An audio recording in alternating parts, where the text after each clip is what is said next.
Welcome to Practical Talk Time. I'm your host, Usha Kumar. Today I'm very excited to bring to you a wonderful author, also who lives in Connecticut, Michael L. Kilday. He is an award-winning author. He just recently won the Connecticut Press Award for 2013 for nonfiction for his book, A Yippie's Lament. He's also written other books that we're going to be discussing about today.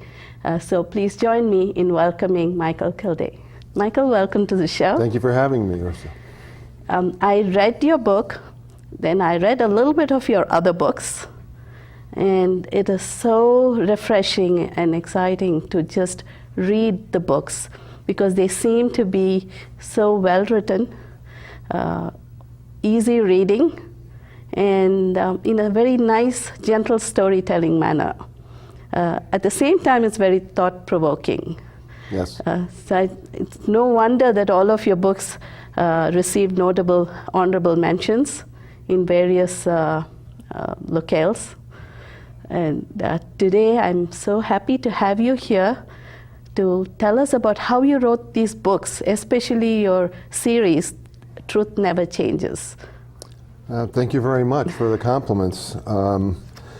Truth Never Changes came from a meeting with a deep trance medium back in 1979 when I was a much younger man. And when I went to him like anyone else would go to a medium. I wanted to learn something about myself. I wanted to hear what the other side had to say, so to speak. And it really did it for entertainment purposes, as most people go to mediums. See. You were young. What was your profession then? At that time, I was working at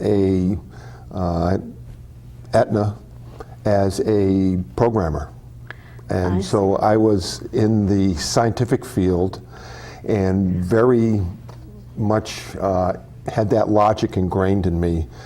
I'm sure that you know what that, how that is when you train your mind to think logically. Sometimes it's very difficult for you to accept something that you don't know where it's coming from. And when I went there, to begin with, I knew nothing about mediums. I knew nothing. He was a deep trance medium. His name was Elwood Babbitt. And he would leave his body and a spirit would come in and inhabit and speak directly to you. So you went there thinking you'll be entertained? Mainly, yes. To begin with, yes. In fact, my friend Sandra met you at one such events, right? Yeah, at the Mark Twain House. At the Mark Twain House recently, and that's how she said, "Oh, you've got to talk to this person. He's written these books." Yes, we have a mutual friend who was presenting a symposium on mediumship there. In your very first book, Truth Never Changes, Earth Changes, you do talk about environmental changes. Yes. Right, climate change, of course the medium, the spiritual effects of these. Yes. And the psychological effects of these. They're not only, yes, it's going to be the full package, much like they were touting 2012 to be an evolution of consciousness. Oh, about the end of the world. Well, prophecies. The Mayans actually never actually said the world was going to end. They said the world as you know it would end, which is a lot different than saying the world's going to end. So what did it mean, really? They gave me a laundry list of changes that would occur in sequence. I presumed it to be a sequence because they numbered them. And they said first, second, third, fourth. Some of them actually a couple of them have already happened, like the tidal wave that hit India. Oh, I see. Back in 2004. And there were other changes that happened. That was predicted by who? I don't think it was predicted by anybody, but the general prophecies. Yes. Okay. Yes. What I found in these prophecies was a concurrence between all of them. I mean, Edgar Casey has some concurrence with Revelation, and the Hopi Indians I found to be the most reliable because it was very straightforward, and they've all actually happened. And probably they meant a change in the way people lived. Changing the way people live, changing the way they think. And I think it's more changing the way they think because to the Hopi Indians were saying basically that we were going into a new age of man. We were moving from the fourth age of man to the fifth age of man. I honestly can't explain what that actually means, or age in a number of years, that they were talking about. But they were talking about it as an evolutionary step. I see. When you wrote the first book, did you do a lot of research for it? Yes, I did. I read The Sleeping Prophet. I had written The Sleeping Prophet by Edgar Casey a long time ago. And I think Edgar Casey is a well-documented, and for my money, if Edgar Casey said something, I would pay close attention to it because the man has a 90% hit ratio on his prophecies. So he should be taken seriously. I also read the book of Revelation. And okay. Very obtuse. It's hard to pick anything out of there that you could then transpose into an actual event. Very difficult.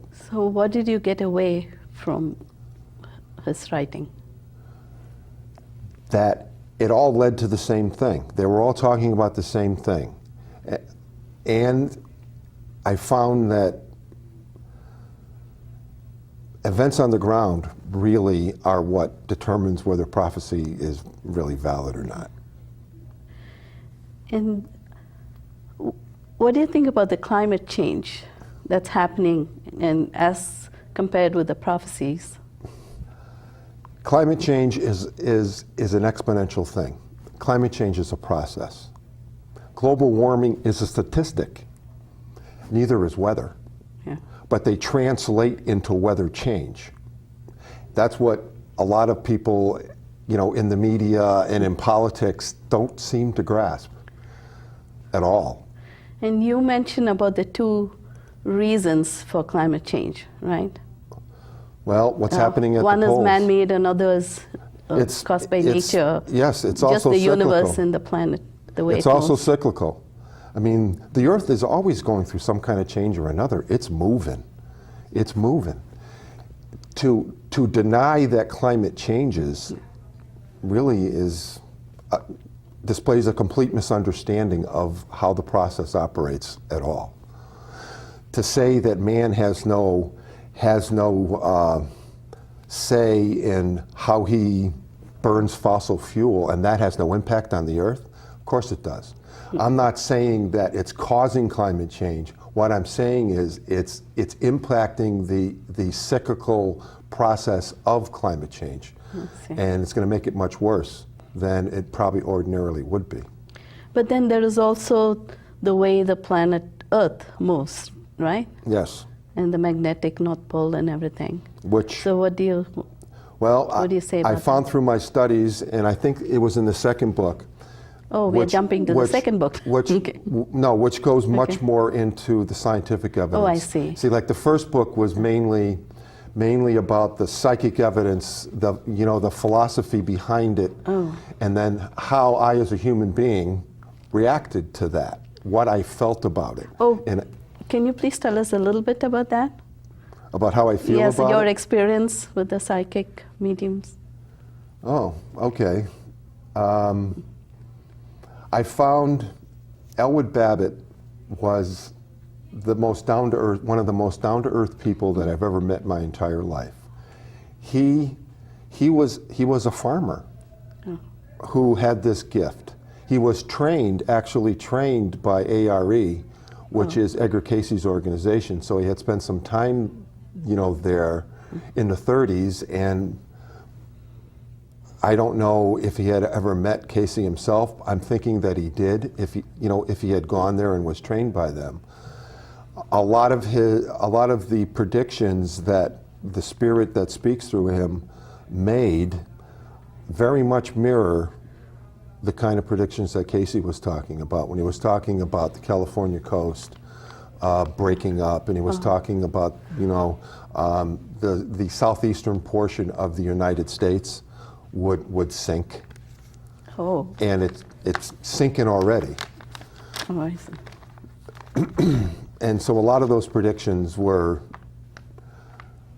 really, I think Casey is like the father of earthquake predictions. There is one more a prediction that hasn't happened yet, but there are indications of it, and that is the pole shift.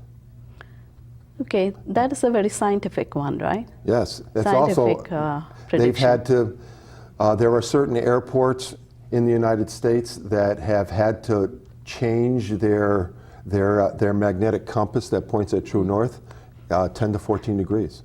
So something is moving. There's something happening that can be demonstrated and can be measured. So the magnetic North Pole has moved? Yes, the magnetic North Pole has It moved. moved from where? From Well, someplace in Canada, I believe. In 1850, magnetic north and geographical north was in the same place, Ellesmere Island, the northern reaches of Ellesmere Island in Canada.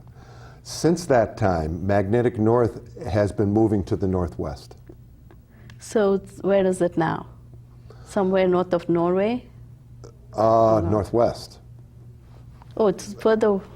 Oh, further the other way. Yeah. Okay. So, but the effect of it moving away has moved the latitudes also. Oh, I see.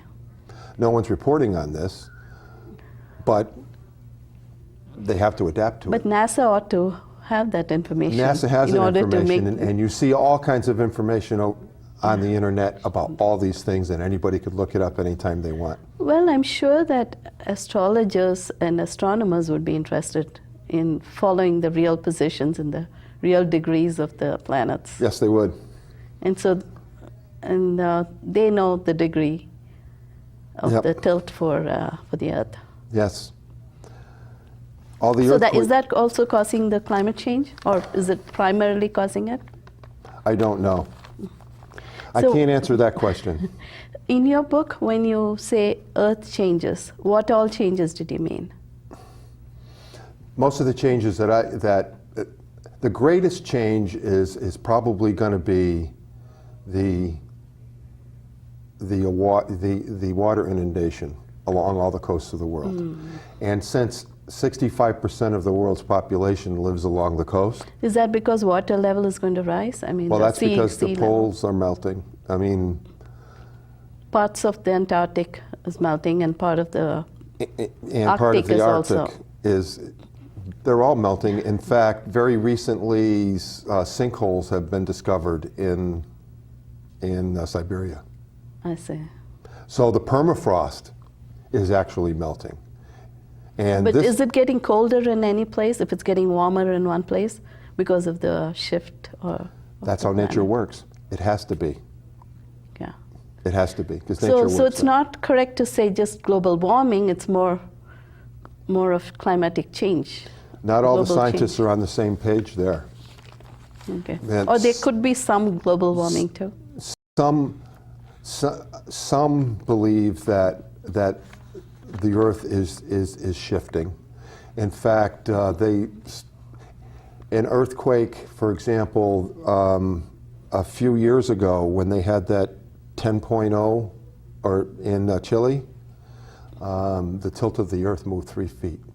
I see. So an earthquake of that size can't have that effect. Oh, I see.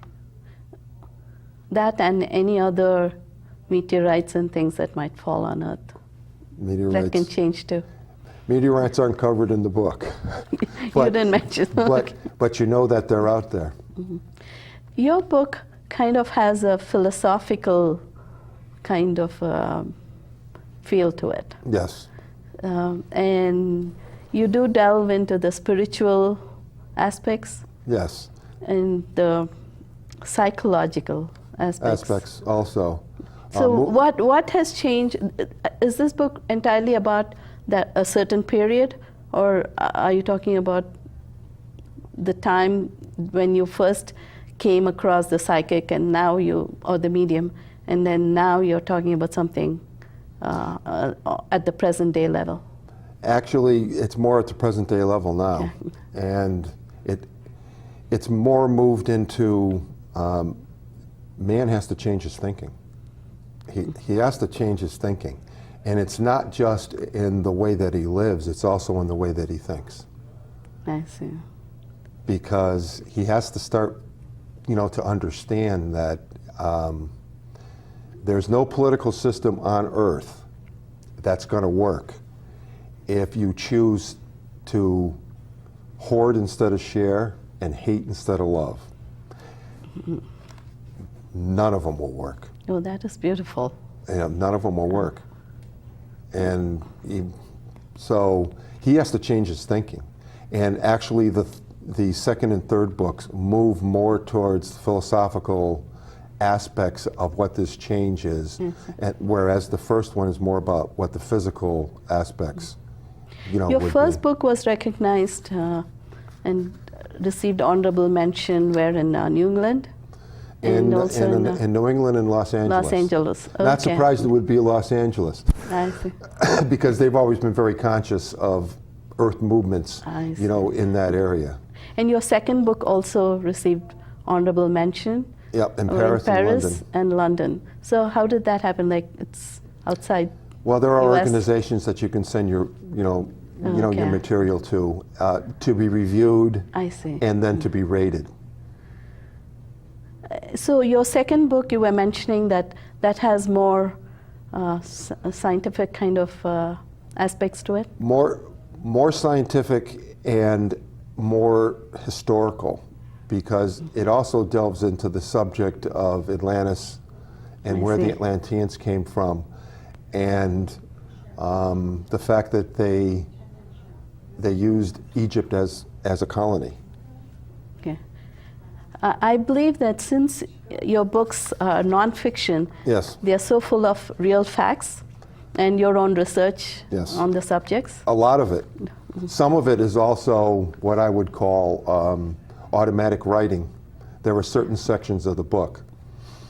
So being a software engineer, you changed to writing, but that's because of your fundamental background, literature, right? You have a degree in English literature? I have a degree in English literature from Boston University, and for a couple of years I taught, and for a couple of years I also worked as a journalist. So I have, some of the books have that journalistic style about them. I have found in my own experience that a lot of scientific engineering kind of people, they make good philosophers. And you probably have that humanities instinct with philosophy in it. I think it's, well, Einstein's a good example of that. If you look at some of his quotes, and some of his quotes, throughout the years, yes. Let's move on to your third book. Okay. Truth Never Changes, Conceiving a Spiritual Democracy. Maybe if you can get a zoom in on this. We forgot to mention, ask them to zoom in on the books so our audience can see your books. I think these are books that everyone should read. I think so too. Especially the Generation X and Y people. Especially them. Yes. Because they're going to be living in the new world a lot longer than we will. And I'm thinking people of our generation kind of know some of these facts, but you've done a wonderful job of researching and putting them together. Well, and just telling us what we should be doing, really, in terms of changing our way of life and the way of thinking. In the third book, I used two models. I used the Greek model of philosophy because I must admit that I'm a follower of Plato and Socrates and Aristotle, and I love their work. And I also use the model of the Hebrew prophets. Oh, I see. Just to juxtapose them, to just show how different, rationality is from faith. But they're not mutually exclusive. And living in the world that we live in right now, there are people out there who want you to think that they are mutually exclusive. But in reality, they're really not.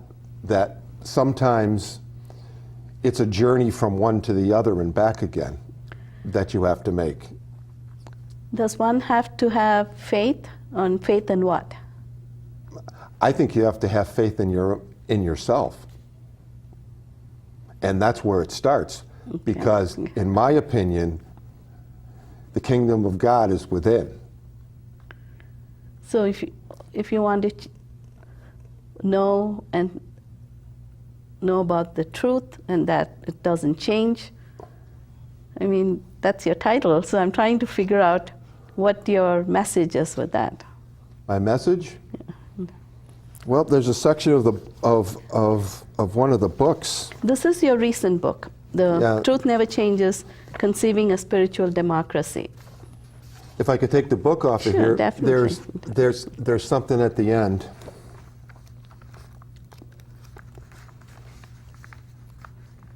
When was this that I'd published? like to read. This book?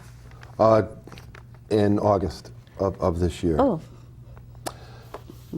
So I'm going to read a short section of this, just a couple of sentences that kind of get to what the actual message of the book is. In the final analysis, the choice one is facing is whether to be enslaved by an ideology or to be free of it. The solution one seeks is couched in each individual response to the most important of questions. Are you capable of thinking for yourself? Be assured ideology will not save you. Rather, it will damn you to a predetermined set of expectations. It is not the truth that will set you free, but the change that will bind you. I see. But then it's a difficult concept, right? To think for yourself. Everybody wants to think for themselves or wants to believe that they think for themselves. But then their thoughts and their ideas are shaped by their environment, their own teachers, their family, their now more so with the political parties. Yep. So how does one stay true to oneself and think for themselves? They get the right education. And what I mean by the right education is, the purpose of education is to teach one how to think, not what to think and why to think it. And the consequences for not thinking for yourself is that there's always someone who's going to come along who's want to think for you. Mm-hmm. And you have to cut them off at the pass, so to speak, at a very early age. That's why when Plato set up his school in Greece, that was their purpose, to educate humanity. What do you think is happening with the education here in the U.S. In the last 50 years? I think that they've moved away from teaching the one thing that could save us, and that is root cause analysis. Could you tell a little bit more about how that should be done? Well, I think that instead of making people take tests, and I think they should be teaching them how to solve problems. And the way to solve problems is to be able to look at the root causes. And that's what root cause analysis is. And I know this because I worked in the computer industry for a while. I know the difference between a symptom of a problem and a cause of a problem. Yes. And we have to start getting to what the cause of the problems are. I was taught very early in the management studies by a very good teacher who was trying to teach us how to go into a company and learn what the real problems are, the cause of the problem, not the symptoms. And people keep looking at the symptoms and keep giving quick fixes for the symptoms, and it doesn't work at the company level, at the country level. No, it doesn't. even at the individual level. It's not ever going to work. The way that And you have very few people that can really find root causes of things. Right. Because symptoms are what everybody gets carried away with. There are very few people who know the difference between what a symptom is and what a cause is. And that gets to, the root of our problem. I don't know about US, but I know the education system in other areas around the world often is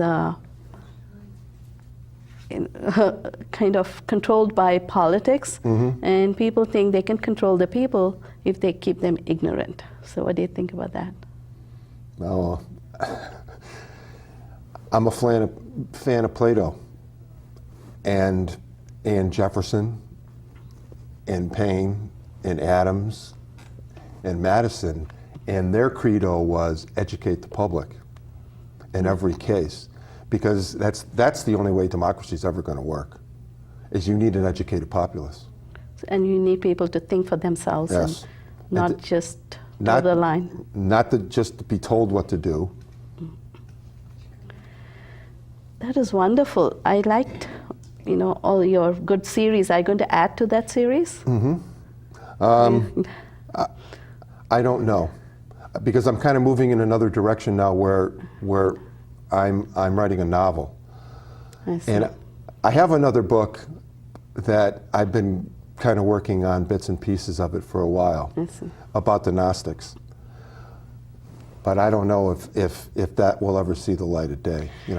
I do hope more people can pick up your books and read them. And for all of you who have been watching, I do hope you tune in again next week, because we are going to be talking about Michael Kilday's new book, award-winning book, Yippie's Lament. And I hope you enjoyed the show. If you have any questions or comments, please write to practicaltalktime@yahoo.com. Thank you very much. I really appreciate you coming. Me, And I do hope you'll come back again. When I finish my next book.